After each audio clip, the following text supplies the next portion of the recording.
Class সবাইকে স্বাগত আমাদের এইচআর স্টাডি ইউটিউব চ্যানেলে। তো আজকে আমরা সিম্পলিফিকেশনের অঙ্ক, সিলভাঙ্গা অঙ্ক যেগুলো আছে এই সিলভাঙ্গা অঙ্কগুলো দেখবো। খুব ইজি পদ্ধতিতে কত তাড়াতাড়ি তোমরা পরীক্ষাতে করতে পারবে সেটাই আমরা দেখাবো আজকের এই অঙ্কগুলো। তো দেখো, সিলভাঙ্গা অঙ্ক দেখে কিন্তু খুব ভয়ঙ্কর মনে হয়, কিন্তু অ্যাকচুয়ালি আমরা নর্মাল মেথডও করতে পারি, কিন্তু সব থেকে ইজিয়েস্ট পদ্ধতি দেখিয়ে দিচ্ছি, সেইভাবে তোমরা করতে পারবে। দেখো, আমরা যদি করি প্রথমত ভাঙতে হবে। নর্মালি 3 অক্ষে 3 আর 2 5, 5/3, এবার উল্টে গিয়ে গুণ হবে। এইভাবে করতে গেলে অনেকটা সময় লেগে যাবে। তো আমরা কি করবো, দেখো প্রথমে এইখানে যে আছে 2/3 সেটাকে আমরা লিখবো 2 আর 3, আর এখানে কতগুলো এক আছে 1 2 3 4, চারটা ড্যাশ দিয়ে দিই। এবার জাস্ট কিছু না, যদি এখানে শুধু 1 থাকে তাহলে তোমরা আর কিছু করতে হবে না, এই আগের সংখ্যাটাকে এটার সাথে যোগ করে দাও।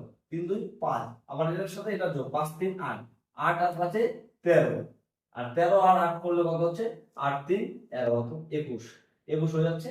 আর অ্যানসারটা হবে কি 21/13, অর্থাৎ লাস্টেরটা উপরে থাকবে আর 13টা আমরা নিচে নিয়ে নেব। তাহলে আমরা তো এটাকে খুব তাড়াতাড়ি করে করতে পারবো। 21/13 এই অঙ্কটাকে যদি আমরা করি তাহলে আমরা কত পাবো 21/13। এবার দেখো, এই সেম অঙ্ক যদি তোমাদের এইভাবে থাকে, শুধু আরেকটা খালি উপরে 1 দিয়ে দেয়, শুধু উপরে 1, সেম অঙ্কই থাকলো, উপরে 1 থাকবে। তখন তোমরা কি করবে, একই পদ্ধতিতে করবে, একই রকম ভাবে। আমার 2 আর 3 আছে, 2 আর 3 লিখবো, কয়টা 1 আছে 1 2 3 4, চারটা 1 আছে, চারটা লিখলাম। এবার 21 আর 13 আসলো। এবার কি দেখা যাচ্ছে আমার উপরে 1 আছে। তাহলে তোমরা ভালো, বিষয়টা কি হচ্ছে, বিষয়টা কি হবে, আমার উত্তর আসলে এখানে 21 আর 13, অর্থাৎ তার উপরে আবার 1 আছে, 1/21/13। তাহলে কি হবে, এটা ভাগ অবস্থায় আছে, এটা তখন গুণ হয়ে যাবে কি 1 গুণ 13/21, অর্থাৎ উত্তরটা কি হবে 13/21। তোমার উত্তর পাওয়া কিন্তু হচ্ছে 13/21। তো সুতরাং তোমরা এইটুকু, এটা হচ্ছে আমি ব্রিফলি দেখালাম, কিন্তু তোমরা মনে রাখবে যদি উপরে এরকম শুধু 1 থেকে এখানে প্লাস না থাকে, তখন সেক্ষেত্রে কিন্তু কি করতে হবে, আমরা যখন 21/13 বললাম সেক্ষেত্রে কিছুই না, তখন শুধু খালি তোমরা আগেরটাকে লিখবে উপরে আর পরেরটাকে নিচে লিখবে 13/21। এইভাবে করতে হবে, ঠিক আছে। তো চলো পরে আর দুই একটা টাইপ দেখে নিই আমরা কিভাবে করা যায়। তো দেখো, এখানে আর একটা নতুন টাইপ আসছে। এখানে কিন্তু আগে আগে ছিল কি 1 1 করে ছিল, কিন্তু এখানে আমরা কি দেখছি, এখানে হচ্ছে 2 করে আছে। এখান থেকে কি হবে, তো আমরা প্রথমে যেটা করতাম, আগে এইখানে যেটা আছে সেটা লিখবো 1 আর 1 আর কি আছে 3 আছে। এবার কি হলো, কয়টা আছে 2 1 2 3 4, আমরা চারটা ড্যাশ দিয়ে দেই, 1 2 3 4, চারটা ড্যাশ দিলাম। এবার কি করতে হবে, 2 গুলো আছে, তো তো আমরা এখানে ড্যাশের উপরে 2 লিখে দিই, 2 2 2 2। এবার তোমাকে কি করতে হবে, এই যে গুণ, এটা হবে গুণ, 3 গুণ 6, তার সাথে যোগ 1, এটা হচ্ছে গুণ, তারপর আবার যোগ, ঠিক আছে। 3 গুণ 6 আর কি হবে 7, আবার সেম একই হবে, এটা গুণ হবে 7 গুণ 14, আর এটা হচ্ছে যোগ 14 আর 7 গুণ 14 আর 3 কত হচ্ছে 14 আর 3 হচ্ছে 17। এবার 17 গুণ 34, 34 তার সাথে আবার হচ্ছে 7 যোগ হচ্ছে, 34 এর সাথে 7 যোগ করলে পাবো হচ্ছে 41। 41 গুণ হচ্ছে কত পাচ্ছি আমরা 82, 82 পাচ্ছি, তার সাথে আবার হচ্ছে 17 যোগ হবে। তাহলে 82 আর 17 যদি যোগ করে কত পাচ্ছি 7 2 9, আর 9 তাহলে 99। অর্থাৎ অ্যান্সার আমরা কত পাবো 99/41, 99/41 হয়ে যাবে আমাদের এটার অ্যান্সার। তো আশা করি তোমরা বুঝতে পারছো এখানে কি হচ্ছে, 3 এখানে গুণ হয়ে যোগ, আবার কি হচ্ছে গুণ হয়ে যোগ, গুণ হয়ে যোগ, গুণ হয়ে যোগ, এভাবে কিন্তু হচ্ছে। যেহেতু আবার যদি এখানে আগের অঙ্কটার মতো উপরে যদি 1 থাকতো, তাহলে আমরা কি করতাম, জাস্ট কিছুই না 41টাকে আমরা আগে লিখতাম, তারপর 99টা, তখন আমাদের এইটা অ্যান্সার হয়ে যেত যদি উপরে একটা 1 এক্সট্রা থাকতো। তো চলো আরেকটা টাইপ দেখে নেই। তো আরেকটা টাইপ দেখো, আগের মতো আছে, কিন্তু এবার কিন্তু এখানে আগের গুলো প্লাস ছিল, এখানে মাইনাস ছিল। তো মাইনাস থাকলে কি হবে, একই ভাবে করি, এই 1 আর 2 আগে লিখবো, 1 আর 2, তারপর 1 2 3, তিনটের জন্য তিনটে ড্যাশ, 1 2 3, তিনটে ড্যাশ। এবার দেখো এখানে কি আছে 2, তাহলে আমরা 2 গুলো লিখি 2 2। এবার কি করতাম, এই যে গুণ 2 গুণ 4, পরেরটা আছে এখানে কি করতাম প্লাস করতাম, কিন্তু এবার কি আছে এবার মাইনাস আছে, তাহলে এবার প্লাস হবে না, এবার মাইনাস হবে। তাহলে 2 গুণ 4, তার থেকে 1 বাদ দিলে 3, আবার 3 গুণ 6, 6 এর সাথে কত যোগ হবে 2, অর্থাৎ 8, আবার 8 গুণ 16, 16 এর সাথে 3 যোগ করলে আমরা পাচ্ছি 19।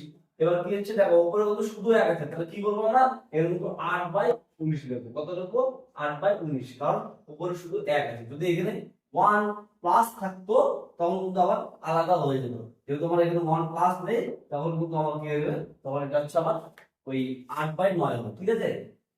এবার দেখো এটাই যদি হচ্ছে সাপোজ এইখানে মাইনাস থাকতো তাহলে কি করতাম, এখানে মাইনাস থাকতো কি করতাম, তাহলে দেখো তাহলে লাস্টে কি হতো 8 দুগুণ 10 আর সরি 16, 16 থেকে হচ্ছে 3 বিয়োগ যাবে, কারণ এটা প্লাস করেছিলাম কিন্তু এখানে মাইনাস আছে, তাহলে আমাকে মাইনাস করতে হবে। এই যে 2, তাহলে 8 দুগুণ 16, 16 মাইনাস এই যে 8 দুগুণ 16 মাইনাস 3 করতাম, তাহলে আমার এখানে হচ্ছে 13 হয়ে যেত অ্যান্সার। তখন আমার কি লিখতে হতো, তখন 8/13 যদি আমার এখানে মাইনাস থাকতো। তো কিছুই না, এই একটা ট্রিক্সের উপরে কিন্তু তোমরা সবগুলো করতে পারবে।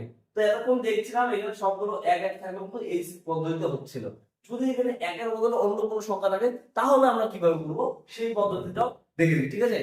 তো আর একটা টাইপ দেখো এখানে আছে, আগে কিন্তু এখানে এক এক করেছিল কিন্তু এবার কিন্তু সংখ্যাটা চেঞ্জ হয়ে গেছে। এই ক্ষেত্রে আমরা কি করবো, প্রথমে কাজ তো আমরা জানো 2/3 আগে লিখবো, তোমরা 2/3 লিখে নিলাম, তারপরে কয়টা আছে 1 2 3, তার জন্য 3টে ড্যাশ দিলাম। এবার কি করবো, 2 আছে যেহেতু তাহলে এখানে আমরা 2 লিখি, 2 লিখলাম।